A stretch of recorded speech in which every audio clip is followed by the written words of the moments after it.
Last time on the WizardCast. Brian, what are you doing? My computer's doing weird things, Mark. Well, sounds like someone upgraded to the latest Windows version. Or perhaps it's because you're, spraying something inside your computer? No, this is the solution. This is really important, Mark. If I don't get this taken care of now, the computer may go down and we won't be able to podcast today. Yeah, take that! Have at you! What are you spraying? Oh, no. You wouldn't. It's Raid. Bug spray. Die, miserable things! Die! Shame on me for not figuring it out sooner, really. Can you actually see any bugs in there? The visible kind? Have you eaten any wild mushrooms lately? Of course I can't see them. That would be a lot easier if I could. Come on, think, Mark. Think. Yeah, look, Brian, as much as I'd love to let the chaos unfold here, there's apparently some remaining vestige of my morality despite the past 14 months on this planet, and it's informing me that I'll feel marginally worse later if I don't spend a modicum of effort telling you that that's not how you get rid of computer bugs. If you spray a liquid into your computer, it's going to... Look, how else would you debug a computer? You use debug spray. Die! Die!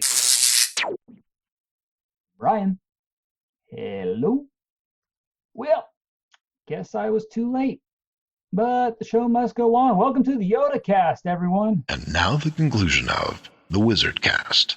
I'm Brian Kwong. And I'm Mark Ross. We're Salesforce experts that love talking about technology and Salesforce. We also love humor. Doesn't mean we're actually good at it. In the Salesforce community, I'm known as the Salesforce Wizard, likely due to me wearing a wizard hat at Salesforce events. And I'm known as Salesforce Yoda for pretty much the same reason. You should see the ears. We have a passion to help educate and entertain people. So we've joined forces to create WizardCast. We've got tips and best practices. We talk with interesting people. All mixed with quote-unquote jokes and humor. Welcome to the WizardCast.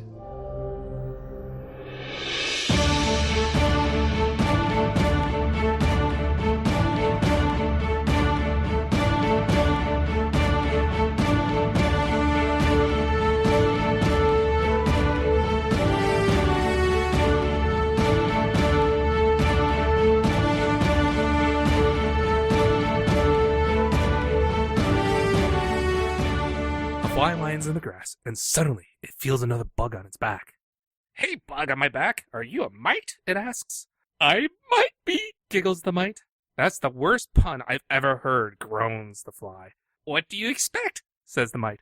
I came up with it on the fly. Why did you do the voices? You made it worse. I thought the voices were implied. If you heard voices, Brian, that's you. Of course I heard voices. I was speaking.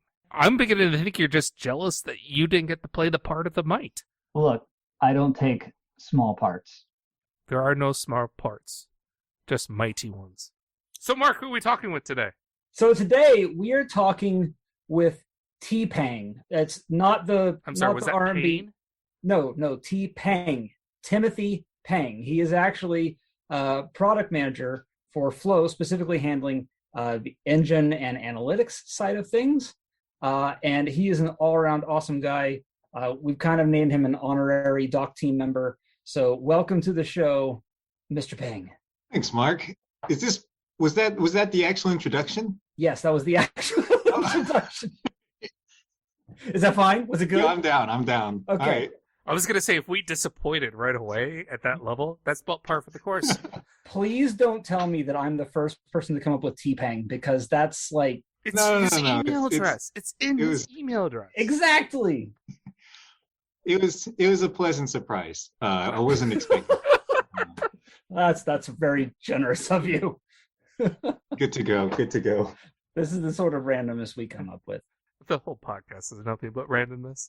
Yeah. Tim, thank you for joining us. I know today we're going to be talking a little bit about debugging and flow and where we've been, what we're doing now, where we hopefully can go, and whatever conversation sees take us. So other than the fact that debugging in Flow is terrible and painful and has caused me many gray hairs over the years, I think you might want to check out the current version of debugging, because in the past, but now, ooh. I don't know. I hit the debug button in a record flow trigger that I created today, and nothing happened. Ooh, you must not be in a pre-release org. That's what I'm hearing. No, because I code for customers as a consultant, so I can't use pre-release.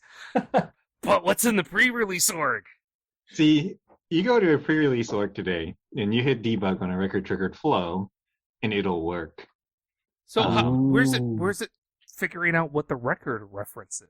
Oh yeah, so this is a really tricky. This feature. I have a lot of respect for this feature. I wasn't actually the PM for this one.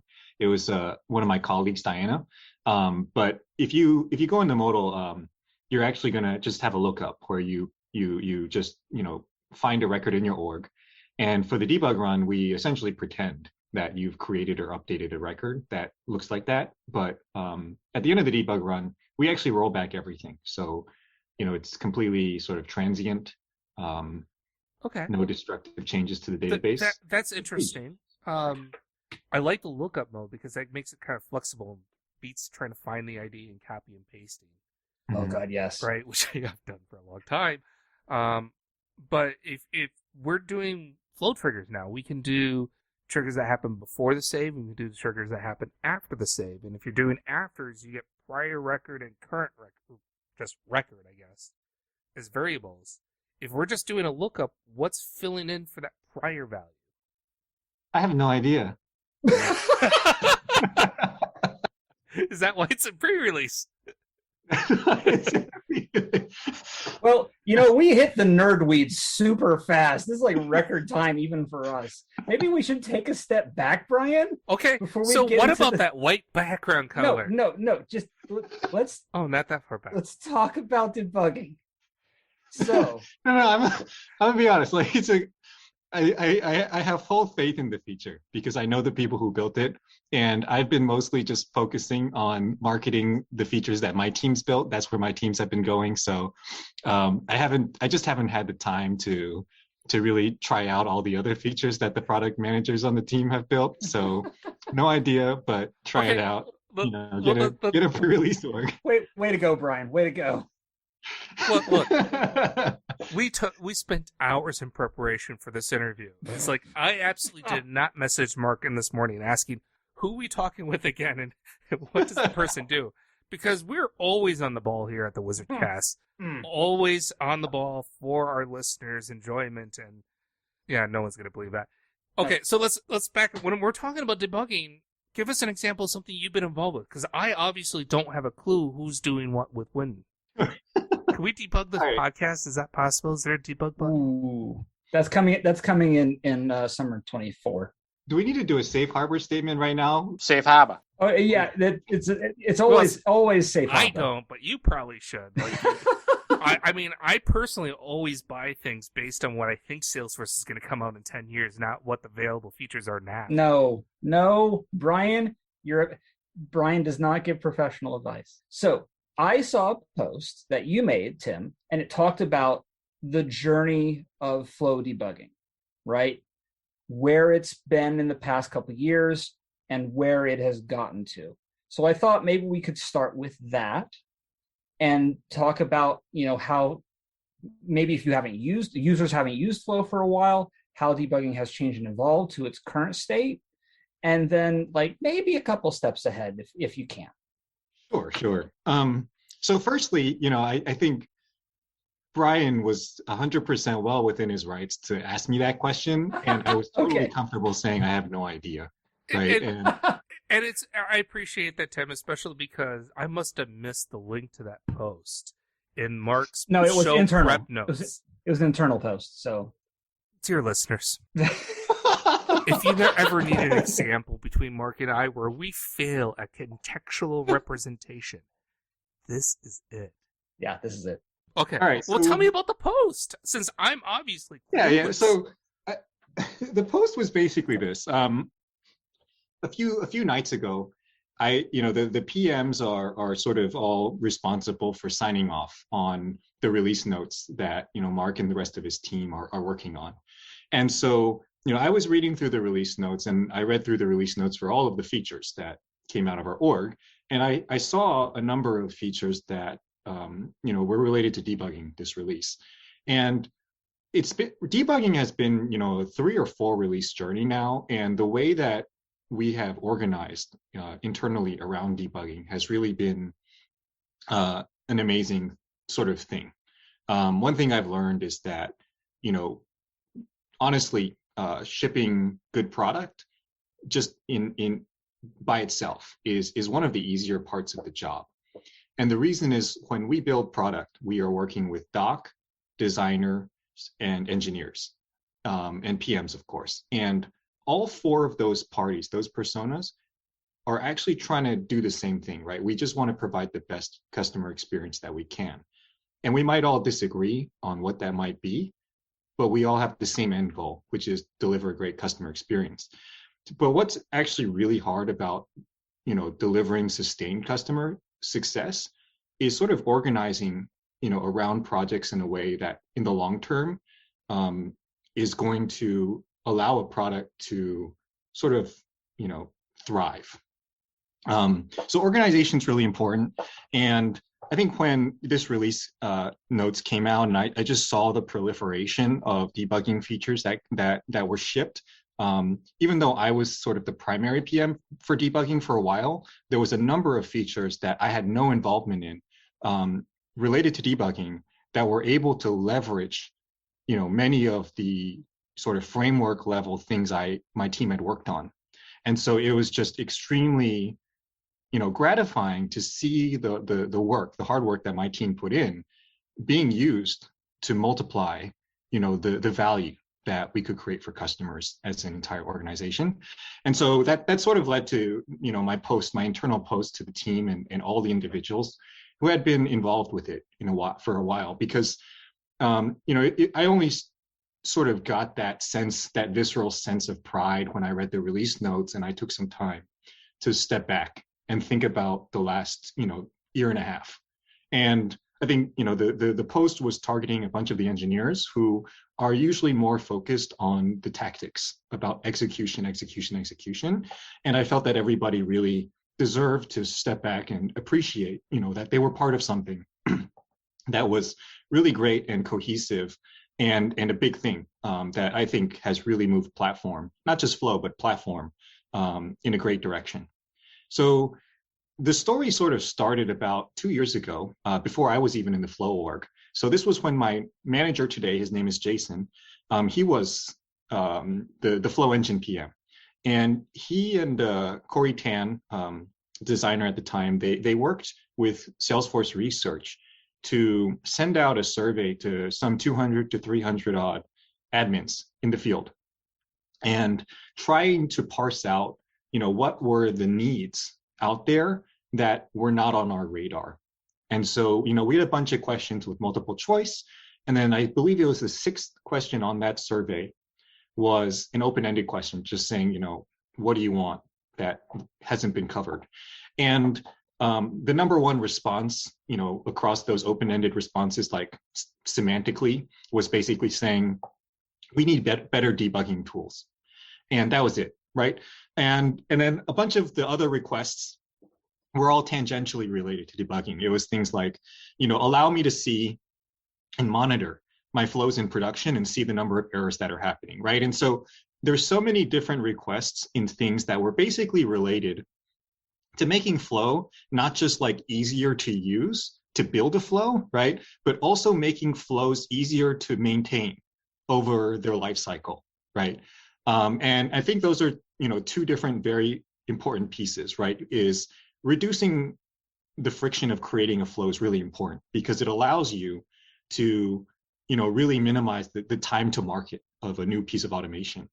But then once you get that thing out, it's out there forever, right? And it needs to be maintained release over release. And so I think that, we were hearing it, pretty consistently from our customers that we need to make it easier for customers to maintain stuff over the long run. And, that type of a feature, debugging, for example, something I always compare debugging to is health insurance or allergy medicine, right? It's not something that necessarily will always be like super marketable. It's not something that, might be captured in a Dreamforce keynote, but debugging, when you need debugging, you really need it. And you're in a situation where you're in a hole, right? And so being able to work on features like that and being able to justify, a continued investment in that area because of really strong customer feedback is a really great thing to do, right? Because I personally get a lot of validation in seeing, the positive feedback that real users provide when they use our products, seeing that, the things I've worked on have actually made people's, working lives easier in a meaningful way. I love working on that. So starting, this started, maybe 2 years ago is when we first really started to think about debugging and why it was important, right? And how do we want to solve that puzzle? Debugging, of course, has been around forever for Apex, a very mature tool, but Flow is targeting a very different persona, right, with a very different set of skills. And so it was really important to us that, we don't just sort of follow the solutions that exist already, but we really solve the problems for the right people. And so we really, we did a lot of research, we worked with our designers, and we scratched our heads a lot to think about how can we imagine a good debugging experience for the person who uses Flow. And it really did take us about 2 years to build all the building blocks and all the frameworks we needed to get into what I consider to be sort of one of the best, visual debugging experiences we have today. I'm particularly proud of, a few things. Firstly, I don't know if it was 1 release or 2 releases ago, right? We started, just highlighting the path that the flow took through the canvas, right? That was sort of one big thing that required a lot of collaboration from many flow teams. There's the engine aspect to it. The engine sort of is what drives a flow's execution, right? It holds all the details about what actually happened in the flow. It required builder sort of contributions to actually create some sort of a layer on the canvas, the flow builder canvas, that allows you to overlay a highlight, and all those integrations, right? It came together. Then once we were able to ship that, we were able to then start automatically saving failed flows, into the database, so that, when you get an email, when you get that flow error email, you start seeing little hyperlinks at the top of that email, right? And you click on that hyperlink, right? Like that, to me, that is one of my sort of accomplishments here that I'm the most proud of, because what's neat about that, right, is you didn't have to go set up a debug log. You didn't have to turn on a debug log and then reproduce the issue to be able to get the trace, right? We just caught it for you. And I don't think that actually really has existed much in platform, this model of, the platform will automatically save your errors for you without you having to go and enable it. And this is what I mean by trying to push the platform forward and being able to work on such a fundamental piece of platform where we have that opportunity. Tim, I kind of feel that when we're talking about what we have now for the debugger, I feel very much like the guy who's, looking at the Facebook page and seeing like the old Commodore 64 with the 26K baud and the big floppy disk, going, that's what I learned on. That's what I started. You guys are spoiled. So for all your new Flow admins, Flownatics out there who have learned with the debugger, when Tim was talking about, hey, the debug log, it used to be that the only way you can have a chance of figuring out what was wrong with your flow was you created a monitor on the user that's running the flow, actually go attempt to run the flow, cross your fingers, hope that the exact same error that the user just had came across, and then you went through sometimes huge long lines of text that read like blur, blur, blur, potential timestamp, something. Oh, I think that's a flow related. Oh, that's flow begin. Oh, that's assuming you actually got error text and didn't just get an unhandled fault was occurred. Right, which was a whole mystery unto itself. And just for reference, it almost always came down to FLS problems, but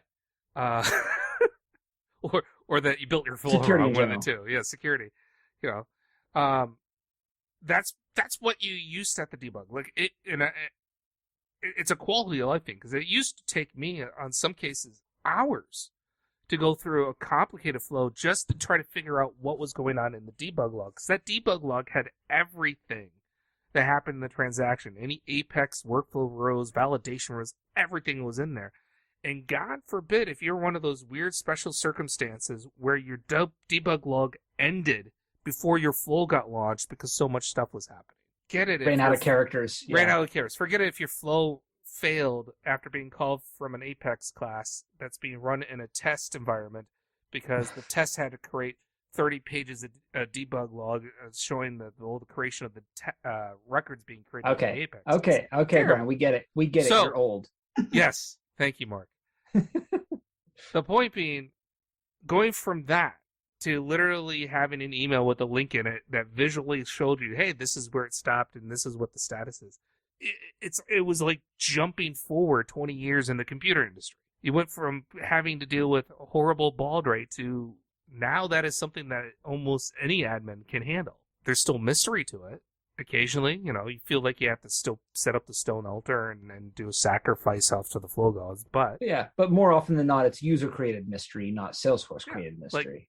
Like, I would say 90% of the time I get that log and I go, oh, I know what's wrong, without having to do anything else other than click the link, which is huge. So first off, thank you. Secondly, thanks for that. That is a really nice feedback. I think this is the stuff that I forward to my team, and it helps them understand the meaning of the work and how valuable what they work on is. So appreciate it. Oh, it's fantastic. It's made it more accessible because I'm sure Mark can echo this. When we were going at like Dreamforce and Midwest Dreaming and all those and talking about people why you should use Flow, I think one of the biggest things that people came up with in hesitancy, other than the different language that's kind of used in there, was I don't know how to fix it when something goes wrong because they don't know what's wrong. If you're anyone that can go say something's wrong, I'm getting an error, but I don't understand it and I don't know how to fix it, it's incredibly frustrating. So by giving the tool or the platform as a whole a way to crack open the hidden box that is the weird errors that we used to get in Flow, makes it more accessible to more Flow people, or to more people to learn Flow. And that's huge considering we're the platform. And I should also mention that in addition to those features, I don't know if you remember, we also shipped a debug as another user. Have you ever used that one? Yes. Debug as another user. You have no... That alone is great because, especially with the two-factor authentication coming up, usually I would just log in as the other user and go run the flow. That may be more challenging come, fall?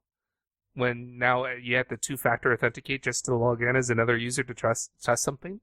So yeah, that's a big deal. Especially when it is 90% of the time an FLS issue. And you just forgot, oh yeah, that user doesn't have access to that field. Yeah. Where did that come from then, that feature? Which one? Login as user. Login as another user. Where did that come from? Or run as another user, technically. Or where was it you were going with that before? Oh, I was just saying, it's this narrative where it's I think part of Salesforce, right, is we only have 3 major releases a year. And when I say only, I'm talking about it from the perspective of a PM who would like to ship every week, right? So 3 releases a year I know is a lot for some enterprise customers, but for a product manager, we love shipping as much as we can. And so, it's important to us not that we don't just, go for that sort of long run picture and the big bets, but we are also delivering small pieces of discrete value, release over release over release.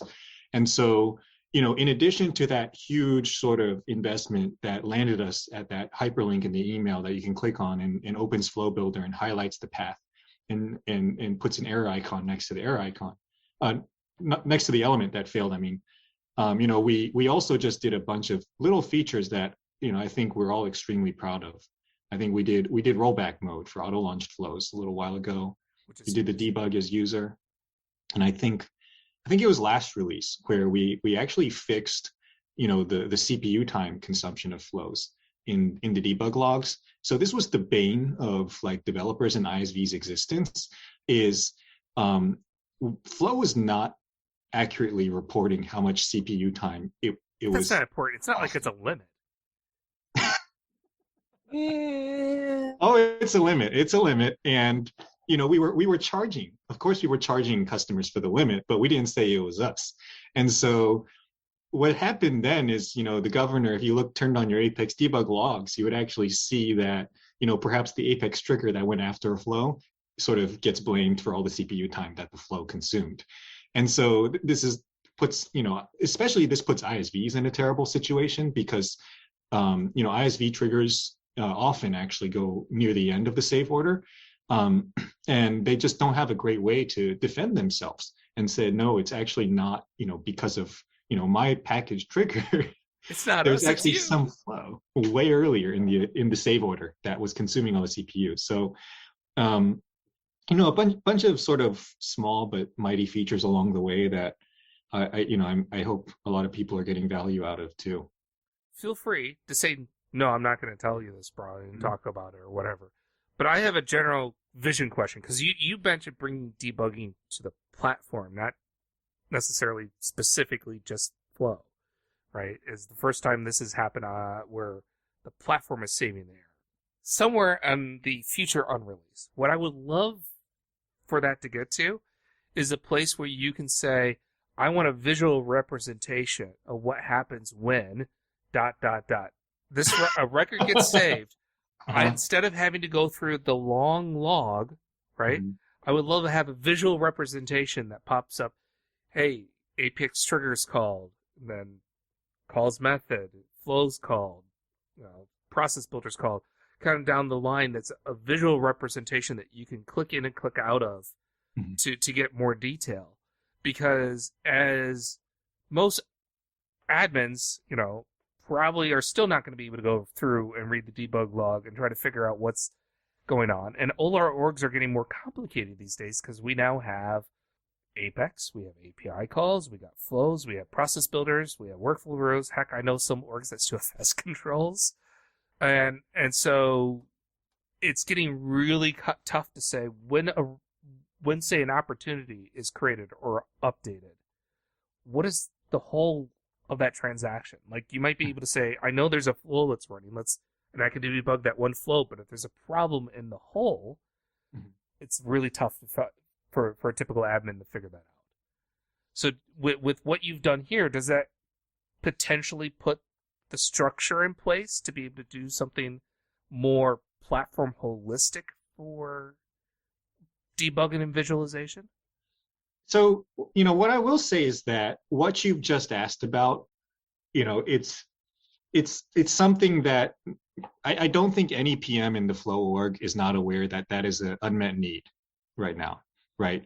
Is as an admin, doesn't even matter. It's not even as an admin, even as a developer, right? Anybody who cares about the save order for an object, it's very difficult to predict, what's going to happen. In fact, I think for external customers, it's impossible, right? Because we don't guarantee order of execution of triggers at all. Which is why the recommendation is that you should only have one trigger, and you have a trigger handler that does control. Which not a lot of people do. A lot of people do.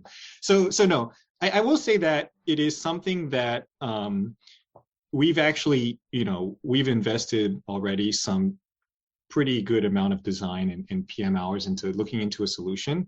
It's something that is top of mind and actually top of priority for Diana, the product manager I mentioned earlier.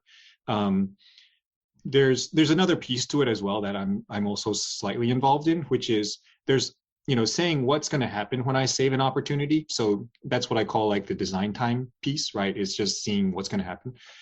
There's another part to it, which is a runtime piece, right? Which is, I talk to a lot of customers, and they are always looking for ways to cut out the tech debt, right? They're looking for, unperformant pieces of a save order, maybe workflow rules, maybe process builder processes that consume a lot of time and are ripe candidates for refactoring into a before save flow. Because before saved flows will offer you a lot of performance gains.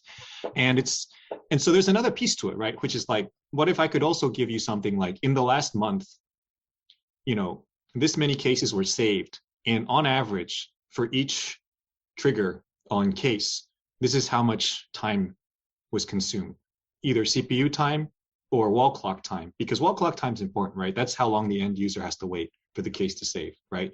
And so for each one of those things in the save order, if we could actually tell you how much time it consumes or how many DML statements for you, if you're a developer and you need to worry about DML, like, I think that's a huge thing. And so we're definitely working on it. I think I mentioned earlier, right, that it's also, how do we make sure that we have identified a proper organization and ownership model so that a feature like this is set up not just for delivery in whatever release that we want to deliver it in, but then in the future when there are more things in the save order or more teams adding stuff to the save order in Salesforce, we can make sure that those, if there's new triggers, new triggering mechanisms, they all come into this tool at the same time, right? So I think that's the big one we want to solve is, before we really want to deliver something, are we setting it up for long-term success from an ownership angle?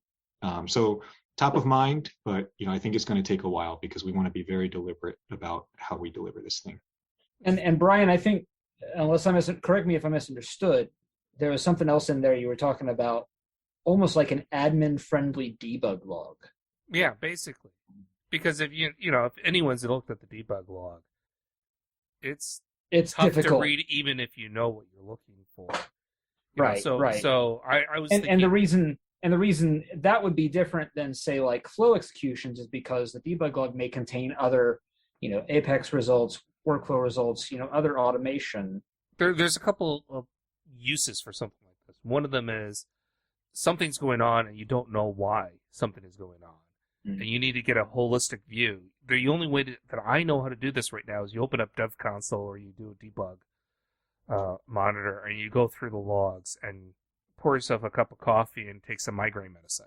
The other thing is when you're looking at, we want to automate this one other thing, and it's already a heavily automated system, it can be almost impossible to go, if I add this on, what is the impact that this is adding on to whatever we already have? Because you don't really know what you already have.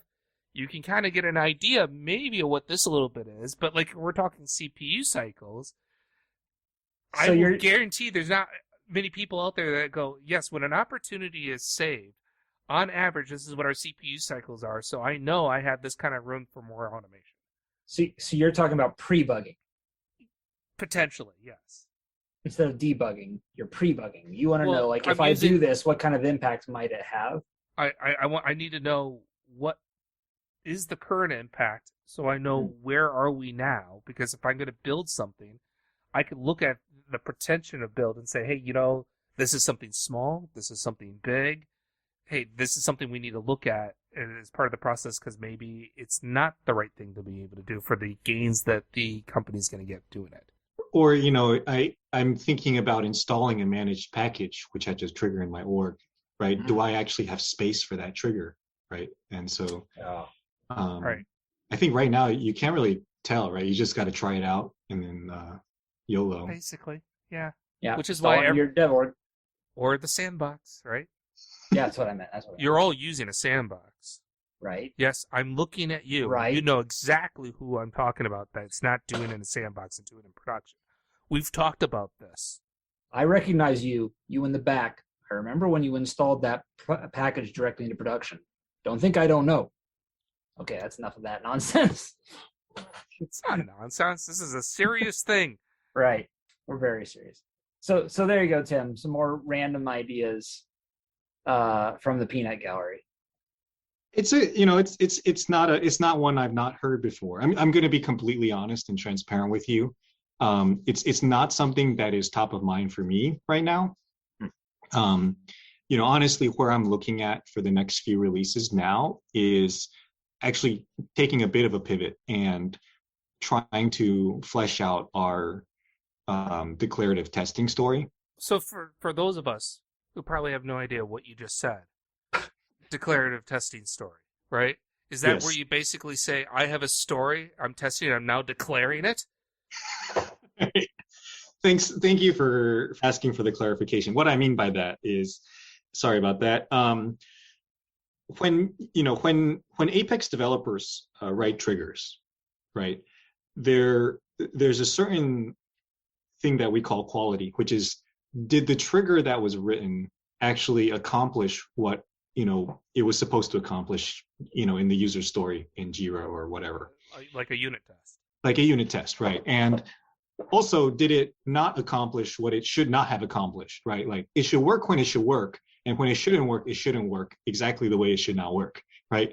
And so this is incredibly important because, you want to make sure your stuff works as expected in production. Better, you want to make sure it doesn't work when it's not supposed to be working. Yes, Yes. You want to make sure it doesn't work exactly the way you want it to not work. That's what we call a positive test and a negative test. Positive and negative tests. And so, Apex triggers, I think, there's a very mature framework for developers to be able to test these things. This is very important because when your org has a lot of people working on it, a lot of different teams adding triggers and stuff, at the end of the day, if there's some weird interaction that causes an end user experience to regress, then that's a problem, right? And so tests are your way of sort of having peace of mind that when a new change set is pushed to your production org that has changes to triggers and stuff, the use cases that you care about are not being broken.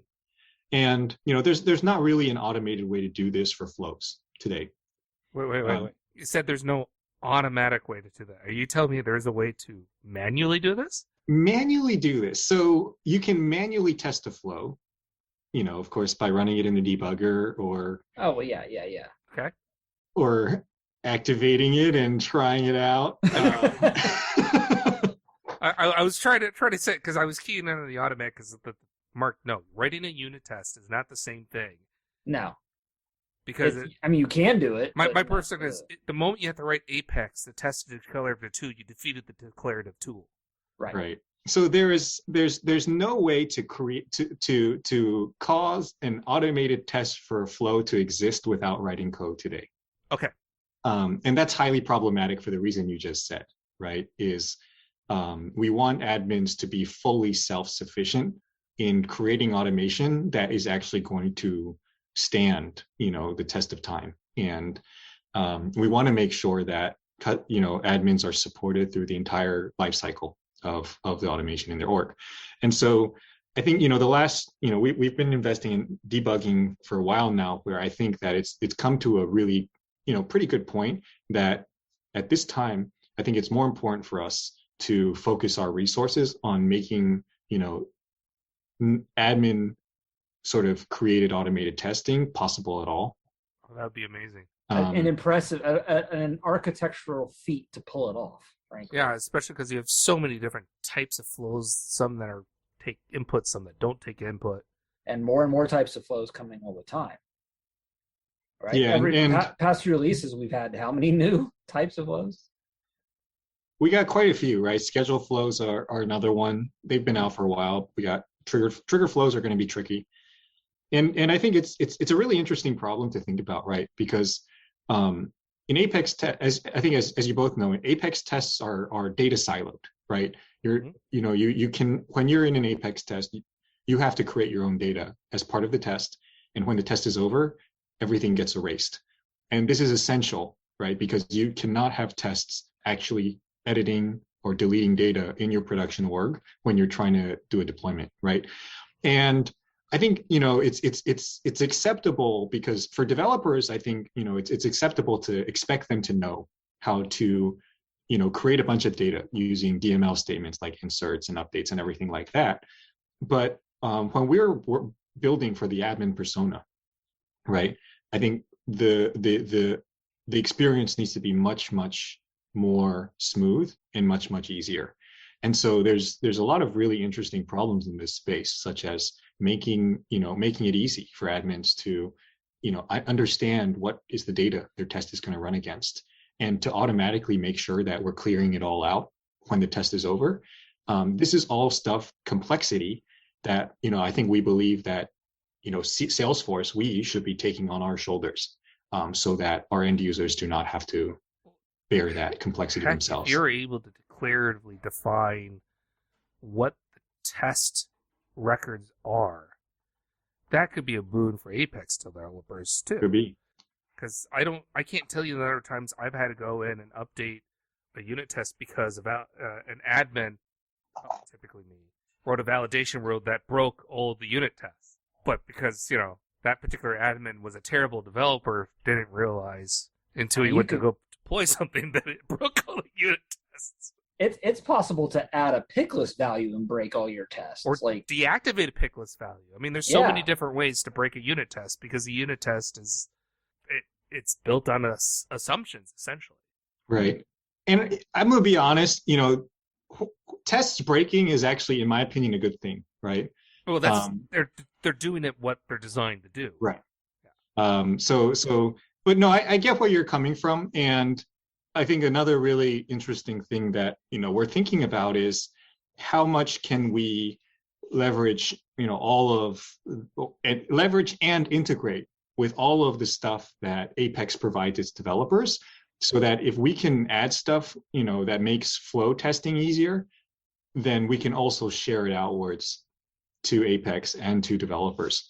And that's a very sort of motivating thing to do. I don't know if this has been discussed on the podcast before, but, fun fact is, our VP of engineering was the original PM for Apex. And so he's always trying to, make sure that we are looking out not just for our own sort of specific flow users, but as much as possible, if there's ways that we can uplift the entire platform, we do it. So it's a great environment to be part of. So right now, Apex has the infamous requirement. I think it's 75%. 75%, is required for Apex. If automated testing is going to exist for Flow, is it possible that flows might also start having a minimum testing requirement? So today, I think we actually do. And so here's the backstory, right? Is I think, I don't know how many years ago this feature was shipped. I think it was sometime in the last 4 years. So let's just say before 2016 or 2017, if you wanted to deploy a flow from sandbox to production, it would be deployed, but it could only ever be deployed inactive. You could never deploy a flow to production as active. Sometime in the last 4 years, a feature was shipped that will allow you to write unit tests for auto-launched flows and processes using Apex code. And B, based on that, there's a way that you can allow flows and processes to be deployed to production as active, assuming that I believe 75% of the flows were covered by Apex tests. And when I became the Flow PM, I made that 75% number customer configurable, so that, if a customer felt that 75 is too high, they can put it down to 0 if they want. I think that's the wrong question to ask, though, Mark. Is it? Well, because, from an Apex development standpoint, I've always heard over and over again, coverage is not the goal. The goal is to actually test, right? No, I completely agree with you. I'm asking on behalf of all the people I know who are out there who add lines to code to up their percentage numbers. Which defeats, I get the that. point. I know that, of but why the coverage percentage is really, it's an erroneous measurement. Yeah. If he was going to be building a declarative model, I would much rather have a place that prompts the user for what is your positive test, what's your negative test, and have people actually test that way versus say, no, you have to have at least 75% of this flow run, because you and I both know you can mess around with that. Hey, look at that. I just added a whole bunch of assignments or decision elements that do absolutely nothing but pad out my total to give me a higher percentage. Yeah, it's a well-known problem. Yeah. And frankly, the whole deploying flow as active, I can tell you what I did to get around it. I deployed as inactive and then activated on the other side. Every single time, 100%. Because I wasn't a coder and I didn't have the resources to get one. Yeah, a lot of customers are like That's exactly what I do because my customers aren't paying me to write unit tests when I'm doing declarative automation. Because the moment I hit the right code, it's more expensive. That is a really interesting perspective. Actually, I hadn't thought of it. No, you're right. You know, something else that is relevant to this discussion as well is tests in some way are also a codification. I don't know the pronunciation of Either's fine. Of the use cases, right? That the piece of automation was built for, right? And there's another big problem I'm hearing a lot, which is, you know, admins, like especially sort of your more ambitious admins who actively take on big projects and stuff, they don't necessarily stay around in their role for a long time, right? They get promoted out or they find another place. Mark's pointing at himself. Yeah. and so there's a very real problem, which is aside from the quality perspective, you know, it's really expensive to, you know, ramp up a new person on the flow, because if the tribal knowledge of why that flow exists, what it was built for, if that tribal knowledge is no longer at the company, then it's on the new hire to reverse engineer, like, what was the business use case that caused this implementation I'm looking at, right? I think that point is completely valid. The knowledge that is lost when people leave is real, occurs all the time. I think the fallacy is the fact that, one, you're assuming there are stories being generated that are driving the automation, and that's very rare in my experience, right? Not a lot of people are operating on the, as a blank, I need to X so I can Y. It depends on the size of the company largely. If once you get over a medium size, then you're going to start seeing that more frequently. But a lot of your admins who are out there, like not just even small business, but medium business, they're adminning by the seat of their pants. They're flowing on a tightrope. And they probably don't even know. As a person who's been doing a lot of admin mentoring as part of his job now, I can honestly say most admins don't even know what a user story is. So you have to train them to actually think that way. So, I mean, one of the things I've been thinking about is actually building an app to walk people through the simple process of how do I need to think through what my company needs, to know what the questions are that I need to ask so I can actually develop a user story that controls what my automation should be doing. Build it. It's old chicken scratch right now on notebook paper because I've been doodling. Because one is building it's easy, it's making it accessible to other people that makes it challenging. But now that Tim's heard it, coming in winter 22. Dang it! There goes my golden goose. After I paid for the $2,000 to get through security review. The point is, if you're going to build the tool, and that's one of the things that you're thinking about, include the intention in there right? Because you need to know what the intention is for your positive and your negative tests anyways. Yeah. Which Mark and I, we've always said, put it in the description, which is... Nobody puts it in the description. Very rarely puts it in the description, and often the description's not long enough for the nuances. Mm-hmm. So, I do want to do, I know we're coming up at the top of the hour. Hang on. Tim, did you have something you wanted to respond to? No. I think that, you know, I guess for me, because I'm going to be the PM for the testing effort, right? I'm always looking to sort of find ways to disconfirm my assumptions about customers. Because opposite of confirmation bias, I love it. I think I learned pretty early on that, you know, we have no idea. Like if assuming that your customers are all the same and they're like you is a good way to do a bad job at product, right? And so I think that I guess the reason that my face was sort of funny looking for the last 2 minutes was I think Brian just shared with me a very interesting insight, I suppose, that just disconfirmed a few assumptions I had.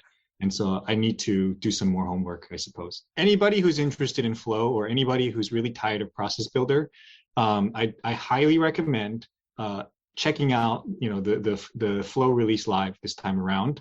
Diana's going to be here talking about some really valuable stuff coming out for triggered flows that I know a lot of people have been waiting for. Unfortunately, it's not going to be subflows, but those are coming. But a lot of other things are happening. So if there's one message I would have, it's like, definitely show up to that. There's some amazing improvements made to screen flows as well that Sam Reynard's going to be talking about.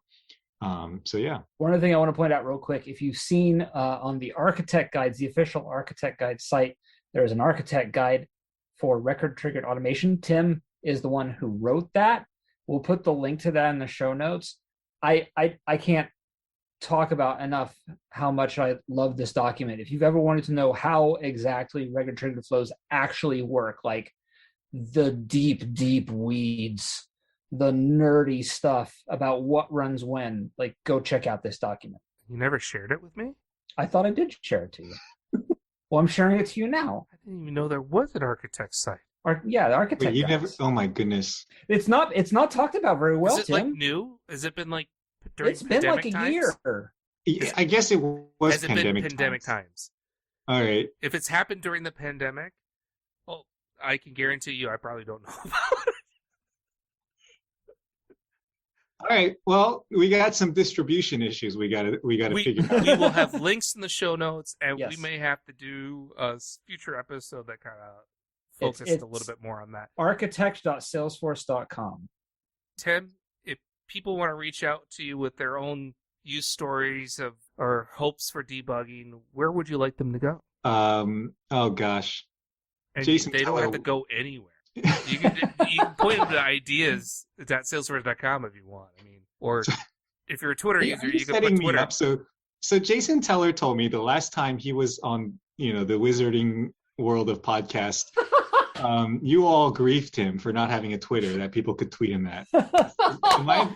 We were told to. Is this where this is leading? No, if you don't have Twitter, Not intentionally, but now That's you've done it fine. to yourself. That's So I that's don't have fine, but Twitter. prepare for a whole bunch of fake Tim Peng accounts popping up as parodies. Thanks. I would say, the best way, honestly, to not just, make me aware of the idea, but actually help me justify prioritizing it is the idea exchange. Every one of us PMs, like, we actually monitor that thing pretty frequently. We read all of the feedback, including the critical feedback, for sure. That's a very, very nice way of putting There's it. quite a bit of it. But yeah, so that is really the best way to do it. Like, we actively monitor it. We have reports on it. We include that in our KPIs. So Okay, listeners, you heard Tim. You're going to go out to the ideas, and you're going to go ahead and first search for one in case it already exists. If not, you're going to post it. And then what you should do is you should come back and tell us about your idea. Notice we will have a link, like we always do at the end of the episode, for a future idea exchange highlight, and maybe we'll be able to convince Tim to come back on to talk about that particular idea on the air or on your podcast. We're not broadcast, so there is no air. If he agrees to do this again. If he agrees to do it again. This might have been a terrible experience. this was good. This is not fishing for compliments whatsoever. No. It totally is. Tim, thank you very much for joining us today. Thank you for your work and all the work that your team has done to make Flow a little bit easier on us all. It's all good. Thank you for having me. WizardCast is produced by Brian Kwong and Mark Ross, directed by Brian Kwong and Mark Ross, technical administration by Brian Kwong and Mark Ross, script writing by Brian Kwong and Mark Ross, audio editing by Brian Kwong and Mark Ross, website maintenance by Brian Kwong and Mark Ross. Our intern this episode hasn't been selected yet. We really need to replenish our intern pool. Follow us at WizardCast_pod on Twitter, and perhaps we'll select you as an esteemed member of the intern pool. That's capital I, capital P. Are you going to scrub the pool out first? It is pretty moldy, and I think that's something moving down there. Not for long!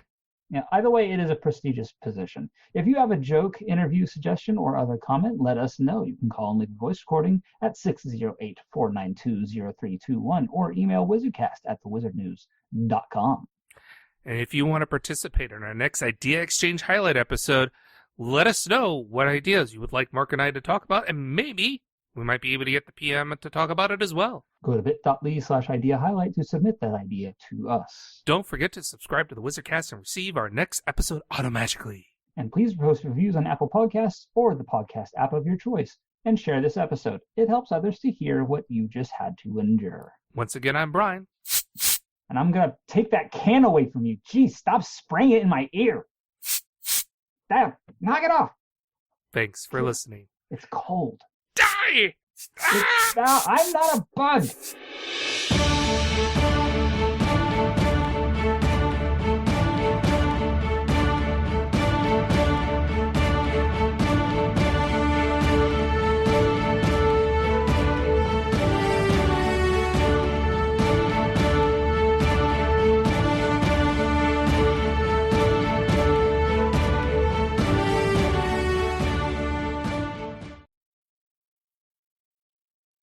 Hold on, I actually need to clean off some of my stuff now that I've been spraying all this all over the place. Okay.